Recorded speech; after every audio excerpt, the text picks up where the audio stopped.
নমস্কার, আমি বিজয়া। তো আসুন আপনাদের সঙ্গে পরিচয় করিয়ে দিই চকর। চকর ক্ষেত্রে রাখে হরি মারে কে, এই কথাটি ভীষণ পরিমাণ প্রযোজ্য। এই কথাটা বলার কারণ হলো, আজ থেকে 1 মাস আগে চকর যখন জন্ম হয়, জন্মের ঠিক 7 দিনের মাথায় কোনো এক সহৃদয় ব্যক্তি তাকে বাঁকার জলে, মানে তাদের ভাই বোনকে বাঁকার জলে ফেলে দেওয়ার চেষ্টা করে।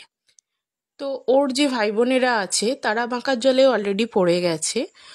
ওর যে ভাগ্য এতটা ভালো, ওই যে বললাম রাখে হরি তো মারে কে, হরি যাকে রাখে তাকে কেউ তার চুলটাও বাঁকা করতে পারে না। তো ভাগ্যবশত ও গাছের ডালে আটকে যায়। তো একজন বাচ্চা ছেলে তাকে পেয়ে তাকে তুলে আনে।